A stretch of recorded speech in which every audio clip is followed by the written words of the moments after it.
O programa Gente que Fala está começando a partir de agora pela 365, sua rádio de todos os dias, com as imagens do AltV, a TV da internet, nossas redes sociais também no ar a partir de agora, à sua disposição, tudo ligadinho para você acompanhar a nossa jornada de hoje.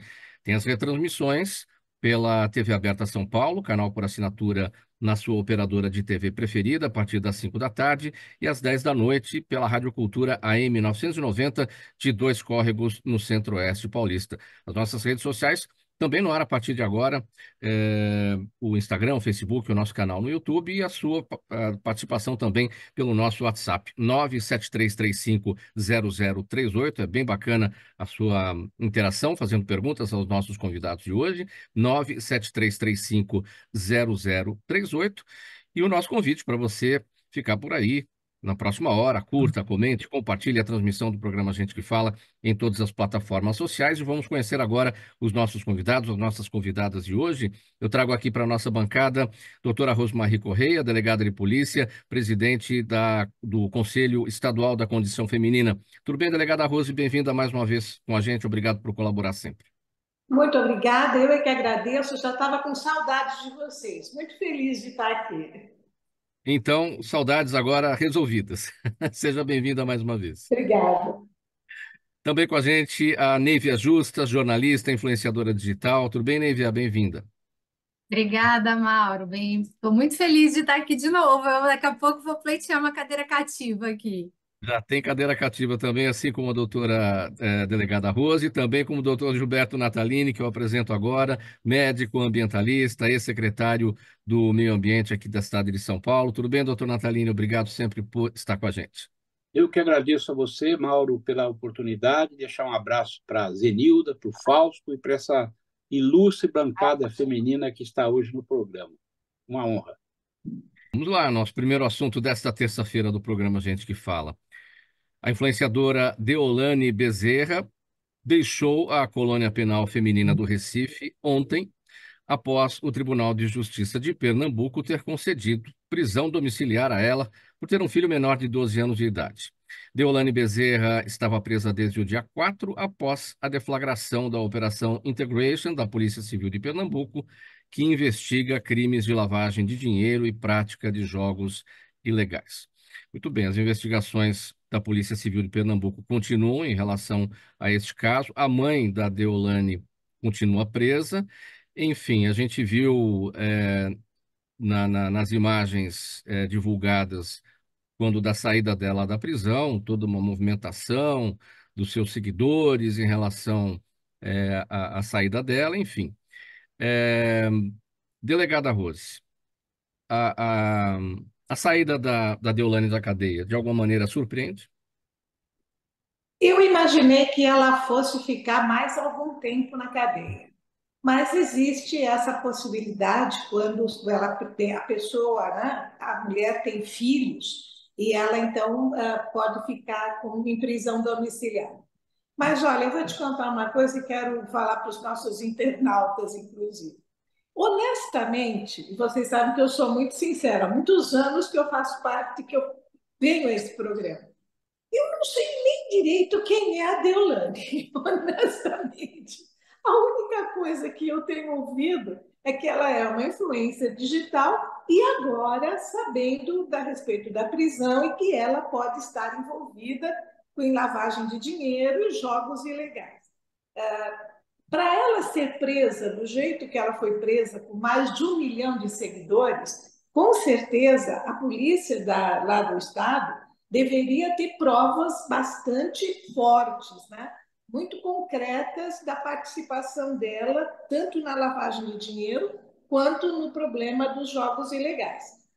Mas o que eu fiquei espantada de ver é as pessoas, jovens principalmente, na porta da cadeia, fazendo parados lá, esperando ela sair. Era uma profusão de aparelhos celulares para tentar registrar alguma coisa, de ouvir alguma coisa, de ver essa comoção que eu percebi dentro das redes sociais, inclusive, a respeito da prisão dela. Estou ficando muito preocupada. Um pouquinho antes da gente começar, nossa influência estava dizendo que o mundo está virado. Olha, eu vou contar para vocês. honestamente, eu acho que o mundo está virado mesmo. Aquilo que a gente sempre colocou como alguma coisa que não era boa, que era maléfica e tudo mais, hoje você tem que bater palmas e dizer que é uma beleza. Eu estou muito preocupada, eu não sei realmente onde é que a gente vai parar. E confesso mais uma vez para vocês, a Deolane, para mim, apareceu a partir do momento da prisão dela e dos crimes que lhes são imputados. Claro, ela tem todo o direito de se defender, ela tem todo o direito de provar a inocência dela, mas ninguém ia colocar essa mulher na cadeia se não tivesse provas objetivas da participação dela nos crimes que lhes são imputados. Agora, como as coisas estão muito viradas, né? Hoje você faz alguma coisa errada e você vira herói, eu estou aqui, estou esperando para ver como vai ser o desenrolar dessa situação, até para entender um pouco mais essa obsessão dessa juventude, desses seguidores, por essa moça. Delegada Rose, eu também confesso que eu não conhecia, nunca tinha ouvido falar de Deolane Bezerra e só também soube a respeito quando da prisão, enfim, e das acusações a ela imputadas aqui. Agora, são mais de 1 milhão de seguidores, né? Do ponto de vista policial, claro, ela ganhou esse direito, né? A prisão preventiva foi convertida em domiciliar, em razão dela ter um filho menor de 12 anos de idade, então ela tem esse direito, mas ela tem que cumprir algumas determinações, como, por exemplo, não manter contato com outros investigados naquela operação Integration, usar a tornozeleira eletrônica, enfim, tem uma série de cumprimentos aí pela frente. Isso é possível de ser controlado? Isso pode comprometer de alguma maneira as investigações ou não? Do ponto de vista policial, como é que a gente pode observar isso? Olha, é possível de se controlar, sem dúvida alguma. Agora, ela precisa, tem que pegar o celular dela, ela não pode ter nenhum tipo vamos dizer, de comunicação digital que possa favorecer com que ela entre em contato com quem quer que seja, com os seus seguidores ou com quem nem são os seus seguidores. Para dar certo isso, é necessário que essas medidas sejam tomadas. A situação é bem grave porque ela saiu em função do filho. A mãe dela não teve, está lá e está respondendo. Se as coisas fossem tão fáceis, se ela não tivesse, se não houvesse realmente provas da participação das duas, sairiam as duas. Não sairia só ela em função de ter um filho menor de idade, tá? Mas a mãe dela continua lá. Para essa coisa dar certo, a primeira coisa que precisa ser feita é tirar dela os meios de comunicação digital que ela tem, tá? Para que ela até, não estou dizendo que ela vai fazer, mas para que ela até não consiga forjar algumas situações, tá? Para tentar sair desse crime, entre aspas, que está lhe sendo imputado. A coisa hoje, né, dentro da comunicação digital, é muito complicada. É muito complicada, muito difícil, às vezes, de ser fiscalizada, né? Para que, se você usar para o bem, é uma maravilha. Agora, se você quiser usar para o mal também, você vai usar para o mal da mesma maneira. Pode dar certo? Pode dar certo, mas eu confesso para você que eu não tenho tanta certeza, tá? Que ela não vai ter a oportunidade de se comunicar aí, talvez com pessoas que trabalharam com ela nesse tipo de ação que ele está sendo imputada e tentar resolver, minimizar a sua situação. Eu espero que a polícia de lá, com tudo aquilo que já tem em mãos, tá? Faça com que esse inquérito ande rapidamente, que vire um processo logo e que as coisas sejam apuradas devidamente. Claro que tem todo o direito de provar sua inocência, mas que faça isso com uma certa rapidez, porque quanto mais o tempo passa, fica mais difícil de você ter depois meios de poder, vamos dizer assim, juntar as provas de que ela tenha feito isso. Ainda do ponto de vista policial, delegada Rose, quais são as preocupações da polícia em relação a esse mundo das apostas, né? Esse mundo das bets, né? A gente tem informações a respeito dessas investigações até aqui, feitas pela Polícia Civil lá de Pernambuco, e segundo uma reportagem que foi exibida pelo Fantástico na Globo no domingo, a Deolane abriu uma empresa de apostas com capital de 30 milhões de reais com o objetivo de lavar dinheiro de jogos ilegais, né? A defesa já nega isso, enfim, tem direito a todo o trabalho de defesa, enfim. Mas isso tudo está relacionado com esse mundo das bets, com o mundo das apostas, né? Que é muito ruim, né? Que é péssimo.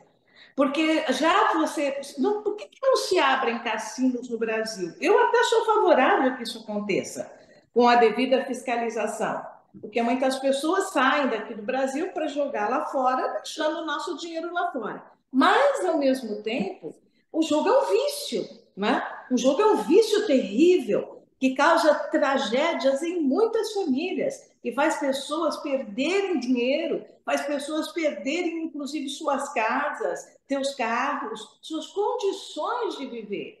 E a pessoa, no caso, ela abriu essa empresa, e hoje não é só ela, hein? Você vê aí o que tem de lugar aí para fazer aposta de futebol, de quem faz o primeiro gol, de quem faz o último gol, de quem vai fazer a festa. Isso se tornou uma praga, para falar a verdade para você, na minha opinião, se tornou uma praga. E ela, com o agravante de ela, além dela estar, vamos dizer, levando, na minha opinião, alguma situação que vai comprometer a vida de muita gente, que pode perder muito dinheiro, ela ainda usa isso para fazer uma lavagem de dinheiro de algumas coisas ilegais que ela com certeza tem por trás disso.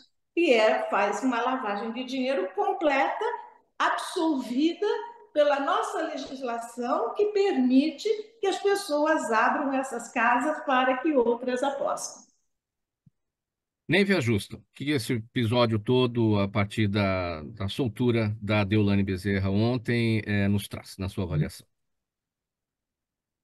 Eu começo dizendo o mesmo que vocês já disseram. Até ela ser presa, eu nunca tinha ouvido falar da pessoa, né? E isso reforça o caráter das redes sociais de nos colocar, né, dos algoritmos das redes sociais, nos colocar em bolhas, né? Se a gente não furar a bolha e não seguir e não prestar atenção em quem pensa diferente da gente, de universos completamente diferentes, a gente vai viver realidades paralelas, como parece que a gente está vivendo. Eu descobri, né, tenho duas filhas jovens, universitárias, e descobri que elas seguem a Deolane e que elas acham a Deolane divertidíssima, né? Então, elas estão entre esses 1 milhão, sei lá, esses milhões de seguidores que ela tem, e fui ver o caráter, inclusive, debochado, né, do post que ela fez, dizendo que a mãe estava enjaulada, né? Então, assim, é muito preocupante esse mundo digital que a gente está vivendo, que a gente cria esses personagens sem nenhum compromisso com nada, né? Com ética, com moral, com lei. E eles se tornam celebridades idolatradas, se tornam candidatos a governos de estado, né? E as pessoas acreditam em uma coisa que a gente falou na semana passada aqui, Mauro, uma população pouco educada para entender o que está acontecendo, com baixíssimo senso crítico, acreditando em tudo que vê, acreditando em riqueza fácil. E aí fica uma promiscuidade, uma coisa difícil de você compreender, e, por outro lado, de a gente ter uma legislação correndo no mesmo tempo, uma regulamentação, uma legislação correndo no mesmo tempo em que isso se desenvolve. Então, acho que a gente está vivendo tempos bicudos, de fato, né? Como dizia a Cássia Eller, o mundo está ao contrário e ninguém reparou mesmo. Né? Isso é muito preocupante, porque o poder de manipulação de personagens como esse é muito grande. E a gente está numa terra sem lei. A internet ainda é, e vai ficar cada vez pior, uma terra sem lei. Olha, Neiva, enquanto você falava, eu tomei o cuidado aqui de procurar aqui no Instagram a quantidade de seguidores da Deolane. Eu não sei quanto era, eu falei 1 milhão, eu estou completamente por fora. São 21 milhões e 600 mil seguidores. E eu tenho aqui 99% das pessoas, 99, por cento não, 99 contatos comuns meus seguem a Deolane. Não é pouca gente. Aliás, 21 milhões é 10 milhões, 10% da população brasileira, né? Sim, Hum. sim. Veja só, é muito preocupante isso, né? É de uma personagem que não tem nenhum compromisso com nada a não ser a própria riqueza, a geração de riqueza para si própria, né? E de divertir esses 21 milhões de pessoas que a seguem. Mas o grande problema que eu estou vendo hoje é que as pessoas, tá tudo é assim. Olha, vou me divertir. Está fazendo alguma coisa para me divertir. Então eu vou entrar e vou falar, porque que nem um candidato que tem aí que todo mundo acha divertido.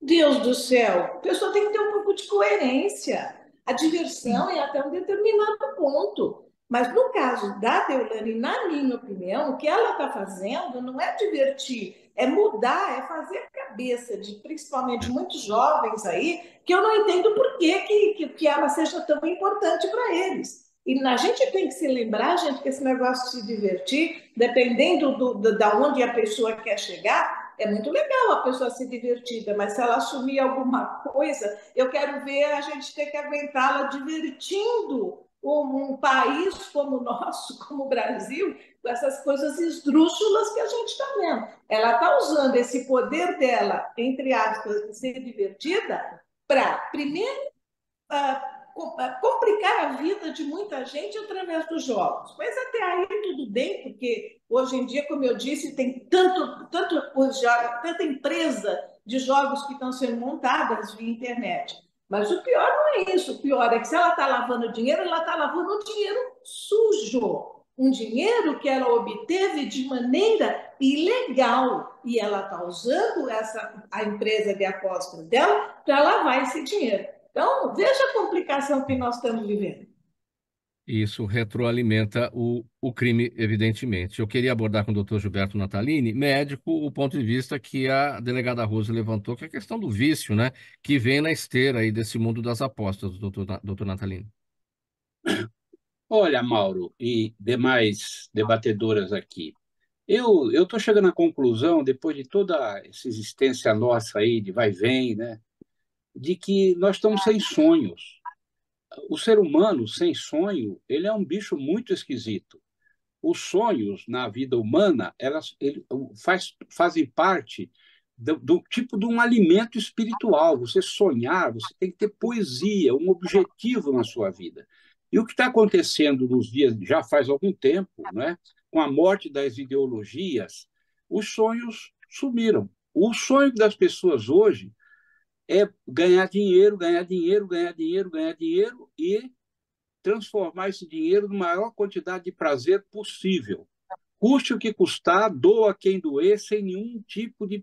Isso eu estou falando de maneira coletiva. É claro que existem as pessoas que são idealistas, que mantêm aquela.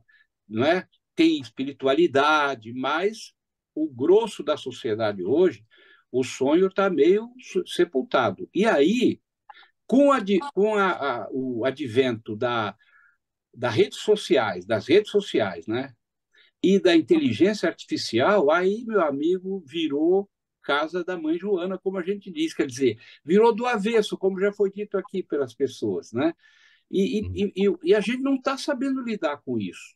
Então, essa questão desse virar do avesso foi no campo político. Você vê a situação, o debate político do Brasil hoje. Dá vontade, parece um hospício, cara. É um hospício.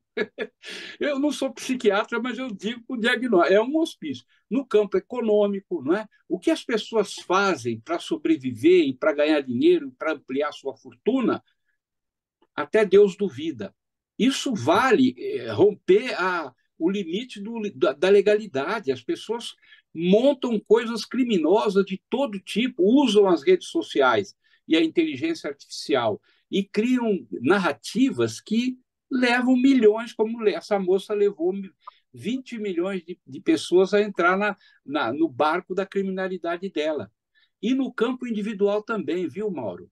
No campo político, no campo econômico, no campo individual. As pessoas estão tendo um comportamento muito esquizoide. Eu sou médico, cuido de pessoas há quase 50 anos. Eu digo para você, gente que era, entre aspas, normal, está ficando meio, entre aspas, anormal. Gente de É. todas as idades. Então, quero dizer para você, esse caso é mais um. Tem milhares de casos como esse no Brasil e no mundo. E até a gente achar um ponto de equilíbrio, nós vamos tomando susto dia a dia, como a gente tomou com essa moça e outros que estão vindo por aí. Doutor Natalino, o senhor falou em hospício e muita gente querendo ganhar dinheiro. Tá bom para ganhar dinheiro, psiquiatra, psicólogo, né? Porque o hospício tá montado, vai ter cliente de monte, viu? Mas vamos lá, vamos para o próximo tema. Programa Gente que Fala, edição de terça-feira, pela 365, sua rádio de todos os dias, Pau TV, TV da internet, redes sociais, nosso canal no YouTube e as retransmissões. 5 da tarde, pela TV Aberta São Paulo, canal por assinatura na sua operadora de TV preferida, e às 10 da noite pela Rádio Cultura AM 990, de Dois Córregos, no Centro-Oeste paulista. Olha, o ex-ministro de Direitos Humanos, Silvio Almeida, continua negando a acusação de ter cometido assédio sexual contra diversas mulheres, conforme as revelações da ONG Me Too, que acolhe vítimas deste tipo de crime. A ministra da Igualdade Racial, Aniele Franco, confirmou a integrantes do governo que Silvio Almeida a importunava, sim. Chegou a tocar em suas pernas e a falar palavras de baixo calão. Porém, ela nunca formalizou a acusação. Silvio Almeida foi demitido na sexta-feira passada pelo presidente Lula e procurou, no fim de semana, ajuda espiritual. Neiva Justa, vamos começar com o seguinte: a imagem brasileira sobre os direitos humanos, como é que fica a partir de agora? Silvio Almeida era tido como, enfim, pessoa acima de qualquer suspeita para qualquer coisa, né? Olha, Mauro, eu passei o fim de semana inteiro tentando entender essa história, tá? E conversando com as minhas conexões que fazem parte desse movimento, né, para os direitos humanos, da igualdade de gênero, né, da valorização das mulheres. E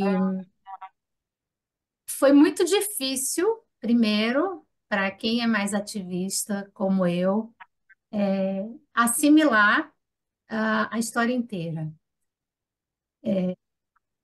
Difícil acompanhar o noticiário, principalmente pelos comentários dos homens, né, no noticiário, homens brancos, héteros, cisgênero, que não sabem o que significa para uma mulher sofrer um assédio sexual.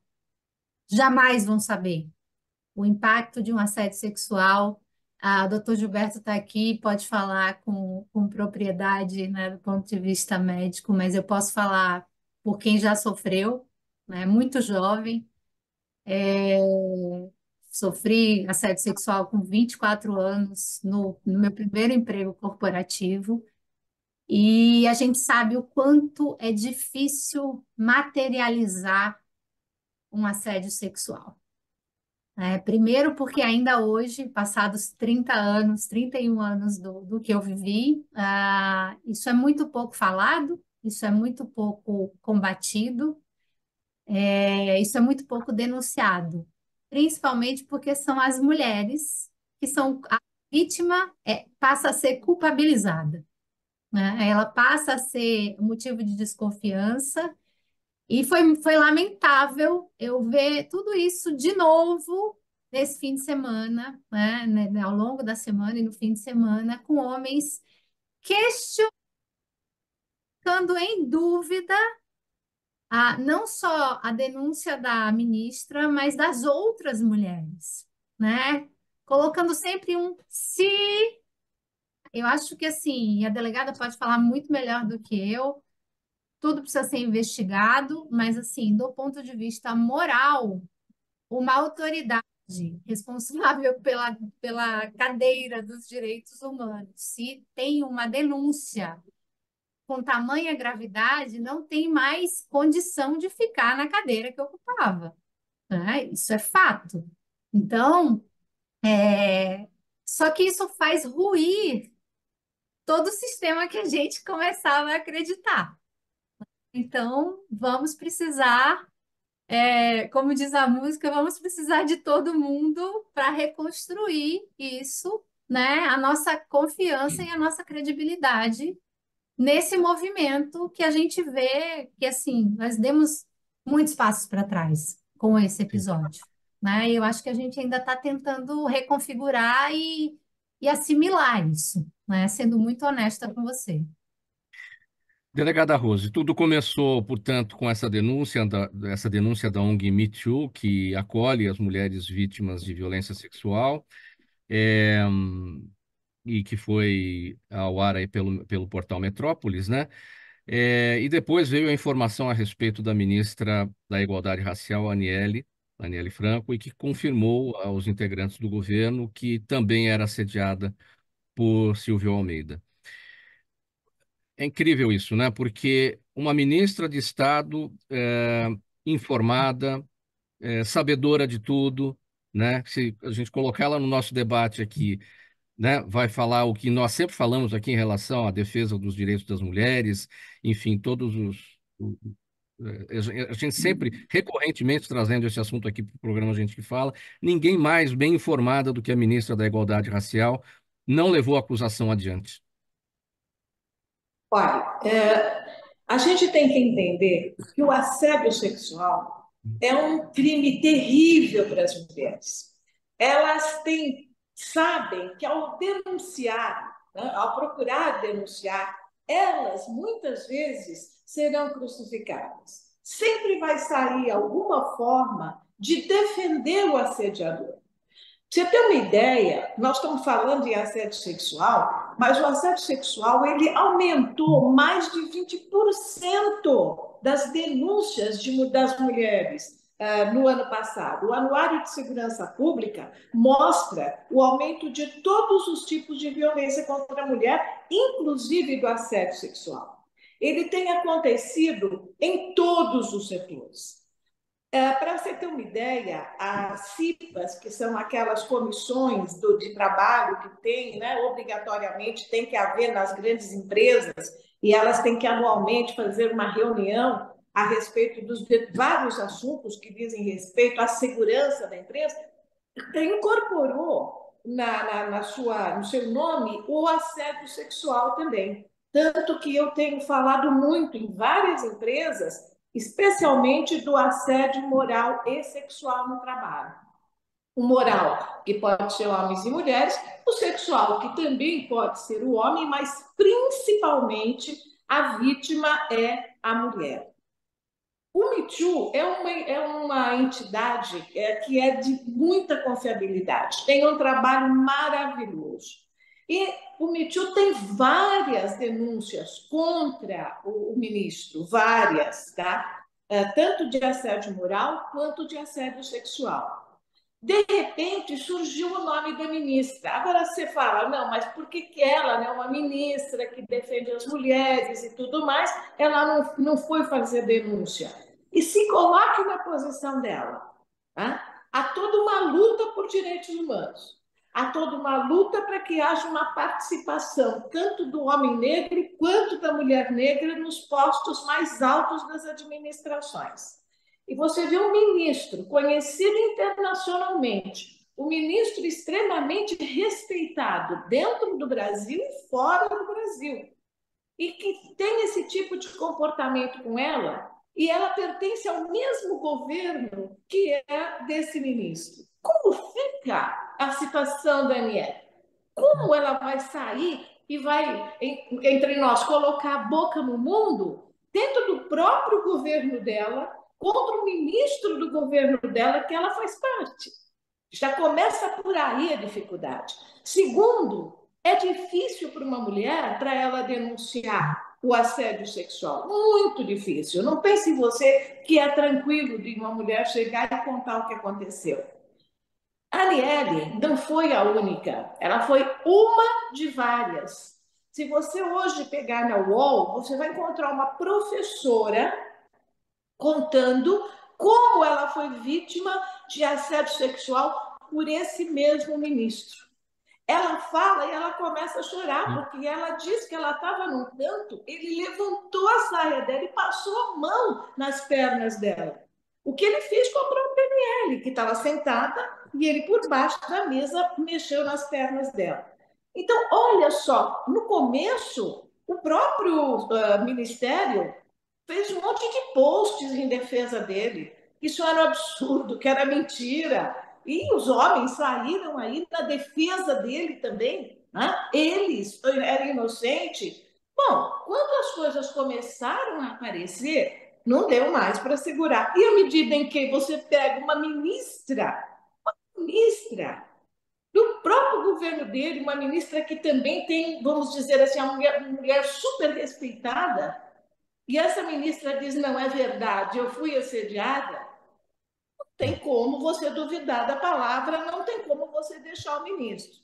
Agora, a gente precisa, a gente olha, você entra na rede social, você vê algumas falas misóginas, inclusive de mulheres, tá? Fazendo críticas à Aniele e até desacreditando da palavra dela. Eu fico muito feliz que nós tenhamos como uma ministra da Mulher uma pessoa como a Cida Gonçalves. Cida Gonçalves é uma lutadora, é uma ativista pelo direito da mulher, e a Cida, de cara, pegou na mão da Aniele e falou: estamos juntas, não tenha medo que estamos juntas. E o presidente tomou a atitude que ele deveria tomar, sem dúvida nenhuma, que é demitir. Agora, ele que prove a inocência dele. Quando eu destaquei esse ponto, delegada Rose, em relação à ministra Aniele Franco, de não ter levado adiante a acusação, e ela, como ministra, como autoridade, enfim, informada a respeito de tudo isso, claro, a gente sabe da dificuldade, a maior dificuldade do mundo para uma mulher é levar para uma delegacia de polícia um caso de violência sexual, um caso de violência doméstica, um caso de assédio sexual. Mas o que a gente acaba se perguntando é como pode ficar, então, a maioria da população. Se aquela que é a ministra do Estado enfrenta esses obstáculos, imagine a maioria, né? Então, essa é a preocupação, né? Mas foi o que eu falei para você. Hoje, o problema do assédio moral e sexual é muito grande. Só que as mulheres elas estão mais corajosas hoje, apesar de todas as dificuldades. Eu confesso a você, entendo muito a condição da Aniele. Entendo realmente. Lembra bem, pensa bem nisso. É o ministro, ela fazem parte de um governo, ele faz parte do mesmo governo do que ela, eles tentam preservar o governo e ela tenta segurar uma situação como essa. Eu, se eu estou no lugar dela, eu já tinha feito um escândalo danado, de cara, de primeira, não me importa o governo que fosse. Eu falava que todas as mulheres devem fazer isso. Não tenham medo, não se intimidem. Falem, mostrem, não precisa ficar de boca fechada, não. É do meu governo, mas fez, vai pagar pelo que fez. E se o chefe maior é uma pessoa de consciência e realmente luta por políticas de mulheres, ele vai entender e vai punir quem de direito. Obrigada, eu concordo, mas eu vou trazer um ponto aqui. Eu venho do mundo corporativo, né? Minha carreira inteira na área privada. Os dados de pesquisa mostram que 50% das mulheres que trabalham em empresas privadas já sofreram pelo menos um episódio de assédio sexual e apenas 5% delas denunciam. Por quê? Porque a gente vai ser retalhada, a gente vai ser culpabilizada, a gente vai ser demitida. E muitas vezes a gente não pode ter essa coragem, porque a gente tem filho para criar, a gente tem conta para pagar, e aí a gente acaba fingindo de desentendida, engolindo a seco e seguindo adiante. É isso que a maior parte das mulheres é obrigada a fazer nesse país absolutamente machista e misógino que a gente vive. Infelizmente, né? Eu sei porque Eu, eu faço muita mediação, eu faço muita palestra com mulheres que sofrem assédio, e já fui, inclusive, convidada algumas vezes para mentorar os assediadores, veja só, né? E o discurso deles é abaixo de qualquer crítica, né? De inocência, né? Então, é muito difícil. A realidade que nós mulheres vivemos Sim. nesse país é muito difícil. Doutor concordo com Nataline, você, gênero, número e grau. Você está certíssima na sua colocação. Essa estatística que você deu realmente é verdadeira. Só que, apesar de todas as dificuldades, nós temos que incentivar essas mulheres. Não é só incentivar, é estar ao lado delas quando elas forem denunciar e acompanhá-las durante todo o processo. Por isso é que eu disse, eu tenho orgulho de ter uma ministra da Mulher como a Cida Gonçalves, que ela não passa pano e ela defende realmente as mulheres e ela está do lado da Daniela desde o primeiro momento. Ela foi para lá, deu a mão, falou, estamos juntos, agora vamos enfrentar. Nós tínhamos que ter mais ministras assim, porque para poder realmente dar mais coragem de enfrentar essas situações. Não só, nós sabemos que você fala da parte corporativa, eu trabalho, sempre trabalhei na parte, vamos dizer, institucional, governamental, e a coisa também não é fácil. Em lugar nenhum a coisa é fácil. Eu mesma já tive que atender vários casos dentro dos locais onde eu trabalhei, para poder ajudar mulheres, meninas que foram assediadas. Mas a nossa luta está aí, nós vamos continuar. doutor Nataline, a sua análise, o que o episódio Silvio Almeida nos revela, nos traz. Olha, falar depois da delegada Rose e da jornalista Névia não é uma coisa fácil, né? Porque elas vivem isso, né? O dia a dia é a vida delas, tá certo? Essa militância toda, eu conheço a delegada e a Névia pelo currículo dela é uma coisa impressionante. Mas eu vou tentar dar uma opinião. Eu acho que o Brasil ele não está bem de saúde, não é saúde de corpo, saúde social. O Brasil tem um problema sério no tecido social brasileiro. Nós temos problemas sérios que estão piorando. A criminalidade é um problema grave, gravíssimo. A miséria, ela tem permanecido em muitos lugares do Brasil, com muita dificuldade a gente está conseguindo vencer algumas coisas, mas ainda o povo brasileiro, 70% dos brasileiros vivem em insegurança alimentar, não é? E também a questão do esfacelamento moral da sociedade nossa. Vê a corrupção.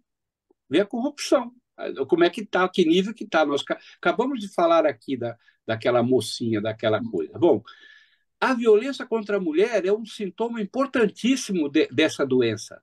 É como um pico febril que nós estamos vivendo, porque quando uma sociedade aumenta a violência contra as suas mulheres, ela está sofrendo de uma doença muito grave. Não adianta a gente tampar o sol com a peneira. E é o que está acontecendo. Muito bem. Esse caso é uma bomba no governo brasileiro, é uma bomba atômica. Por quê? Porque é um governo que tem um discurso, são pessoas que têm um discurso de vida inteira de defesa dos direitos humanos, de defesa do direito das mulheres, das pessoas mais oprimidas, não é? E, de repente, do ponto de vista político e do ponto de vista moral, foi um tapa na cara do governo, na minha opinião. Não adianta querer dizer que não. Por quê? Porque o ministro era uma pessoa tida, vida e reconhecida como um grande defensor da causa do ministério dele. A vida inteira ele teve essa... Nunca se levantou nada, eu nunca vi. Eu conheço ele, inclusive pessoalmente, já fiz debate com ele em outras ocasiões, não é? Bom, e o que aconteceu? Surgiu publicamente a denúncia. Mas aí que está o problema. Por que a bomba é uma bomba retardada, de efeito retardado? Porque a denúncia surgiu um ano e tanto depois que a ministra contou para o núcleo do governo de que ela tinha sido assediada pelo ministro dos Direitos Humanos. Os ministros sabiam e o presidente, na minha opinião, também sabia. Nada foi feito, conviveu-se com essa pessoa dentro do governo, demagogicamente, vomitando para fora coisas que ele não é, defendendo políticas que ele não defende, porque quem tem essa prática pode falar o que quiser, mas perdeu a moral completamente na área de recursos de direitos humanos. E a ministra falou dentro do governo, o governo sabia, não tomou nenhuma providência, foi relevando até que veio a denúncia dessa instituição internacional que trouxe a denúncia. Daí começou a surgir outra... Que é verdade, eu, sinceramente falando, eu não sou investigador, mas eu não tenho a menor dúvida de que isso, de fato, é verdade. Tem muita injustiça praticada contra pessoas que depois se prova que aquilo foi uma injustiça. Mas, nesse caso, a professora, ex-alunas, a ministra, gente, é muita coisa junto. O ministro precisa ser investigado, precisa ser penalizado pelo que ele fez, e o governo tem que responder à sociedade brasileira por que, sabendo que ele tinha essa conduta que foi dito pela colega dele de ministério, manteve ainda ele no governo por meses, ou até mais que meses, né? Sem falar nada, quietinho, acobertando a conduta dessa pessoa. Isso aí a sociedade... Porque senão o Brasil nunca vai andar. Vai se esconder nessas coisas. Troca a ministra, puseram agora uma outra ministra muito legal e tal. A gente não vai poder passar por cima disso. Isso tem que dizer, isso é uma mancha na conduta do governo, uma mancha política e moral, que vai ter que ser limpa com muita explicação, senão vai ficar isso aí para o resto da história. Não fosse a entidade Me Too, a gente jamais saberia disso ocorrendo no governo. Mas o governo sabia. Pois o presidente e os ministros sabiam, o núcleo do governo sabia que ele tinha tido essa conduta de assediar a ministra. Isso aí foi dito no jornal, que ela já tinha contado lá dentro. E aí?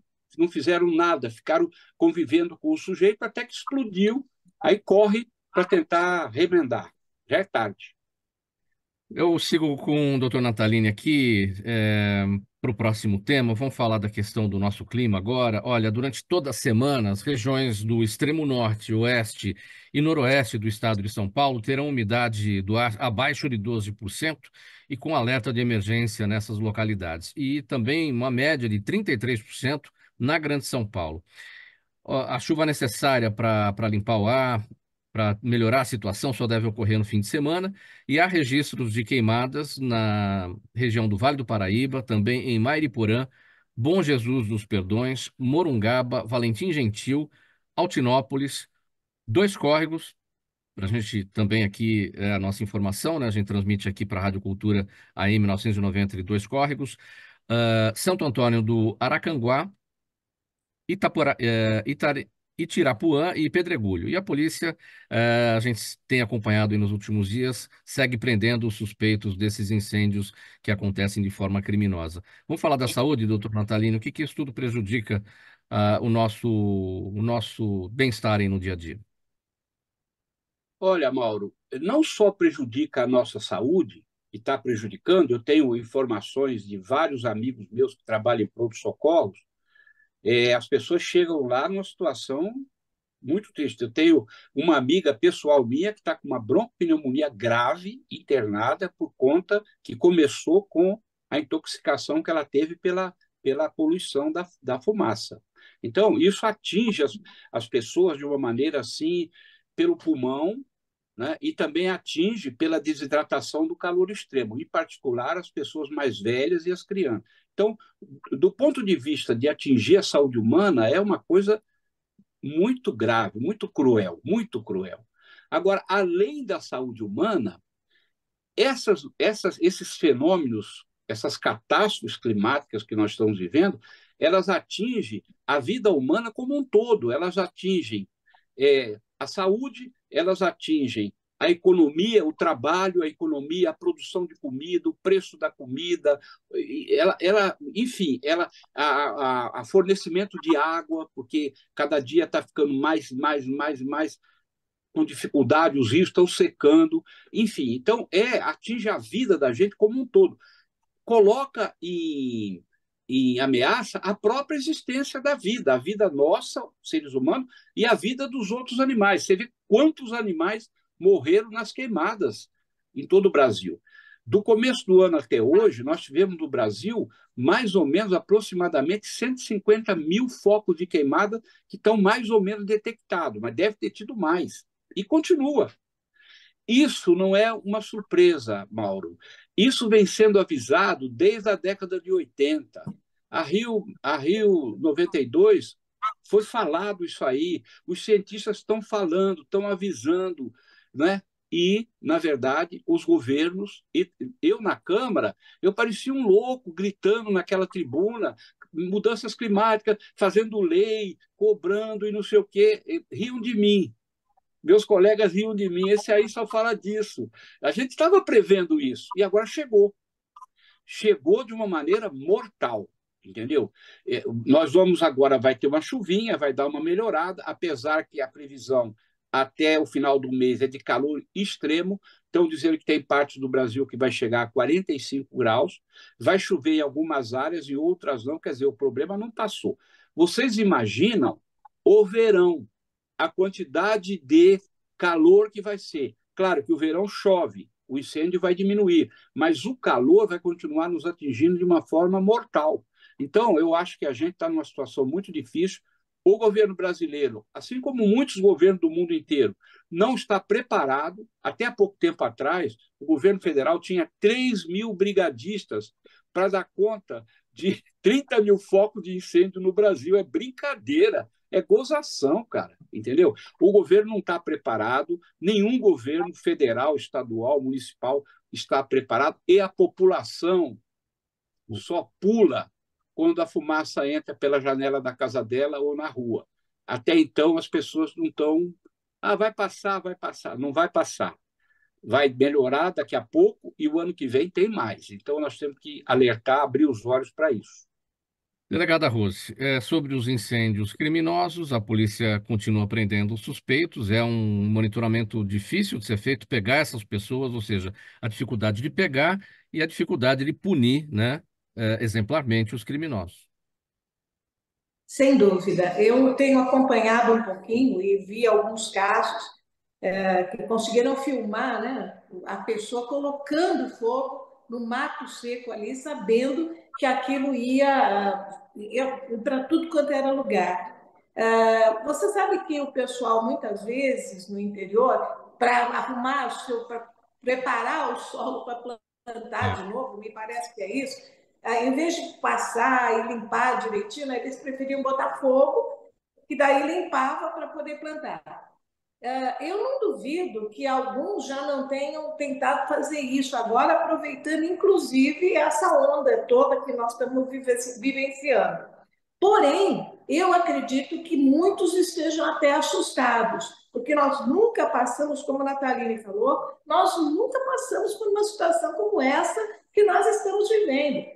Nós vemos na cidade de Ribeirão Preto, que eu tenho parentes lá, totalmente coberta por fumaça, por fuligem. É alguma coisa que dá medo na gente até. Imagina o que aquilo não faz para o organismo do ser humano, né? Você inalar aquela fumaça tóxica toda que vem todos os dias. Agora, a polícia tem tentado, mas como diz o Natalino, eu acho que tantos brigadistas, como ele disse, tinham 30 mil para atender tanta coisa. Que 3 mil, doutora.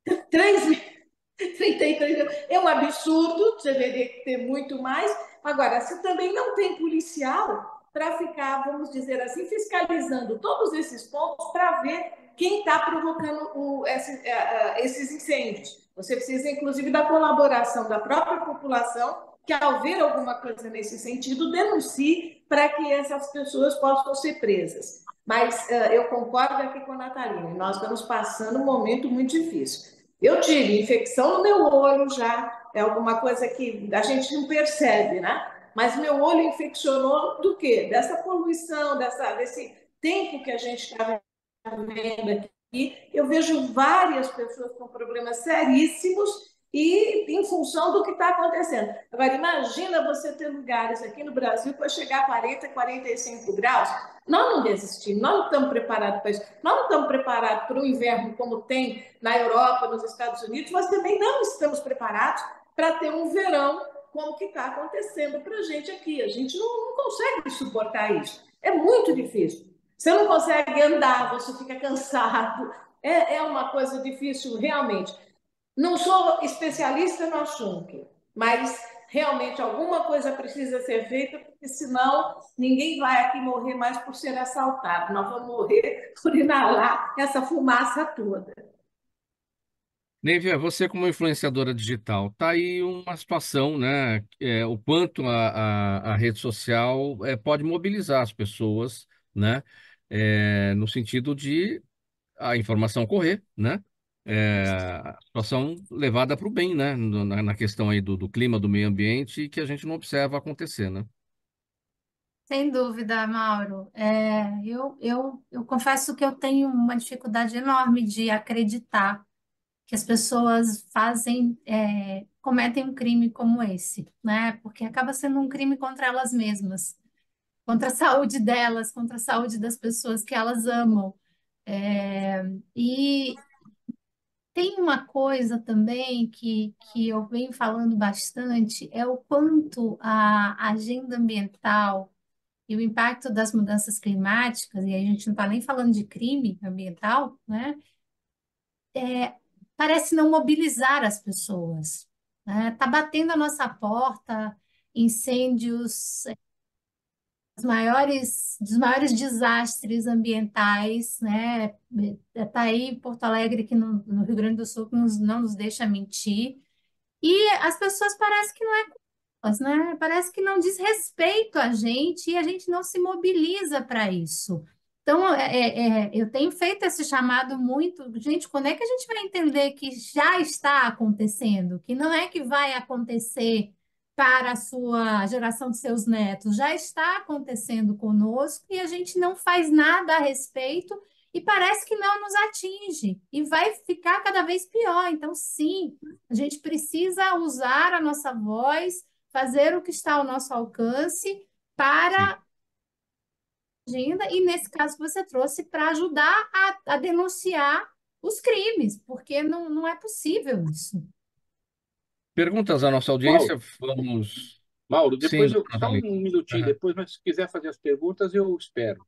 Você que sabe. Vamos lá, pode seguir, pode concluir. Não, é o seguinte, eu queria dizer para a Neve que eu sempre digo que o meio ambiente é o último que fala e o primeiro que apanha e continua sendo assim.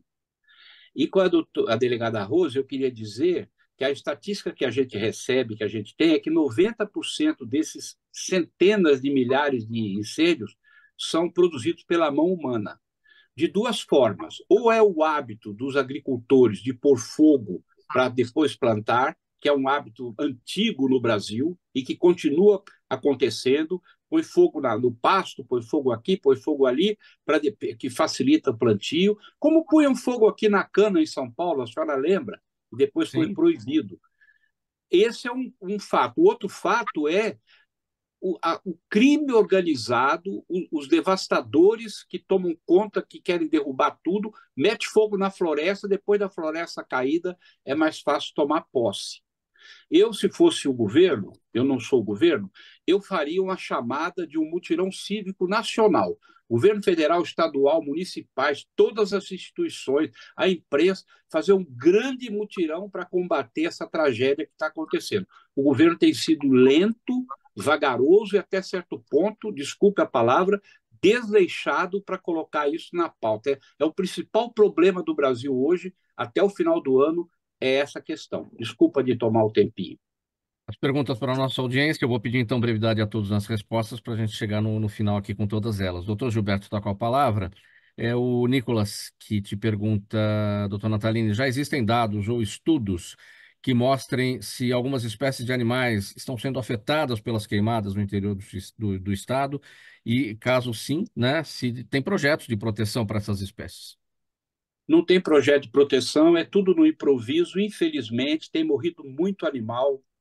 os animais do Cerrado, lá da região do Pantanal também, mesmo na Amazônia, tem morrido muito animal, até animal doméstico tem morrido. Não sei se vocês viram ontem, abriram uma porteira e saiu uma quantidade enorme de boi correndo do meio do incêndio. Foram salvos por acaso. Não há planos para. Depende de voluntários que vão lá defender os animais. Ontem saiu uma última notícia: a ameaça às araras azuis, onde tem os seus ninhos, a fumaça indo lá e matando os seus filhotes. Infelizmente, é trágico.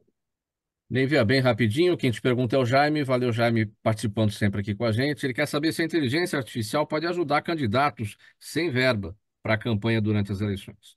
Sem dúvida, sem dúvida.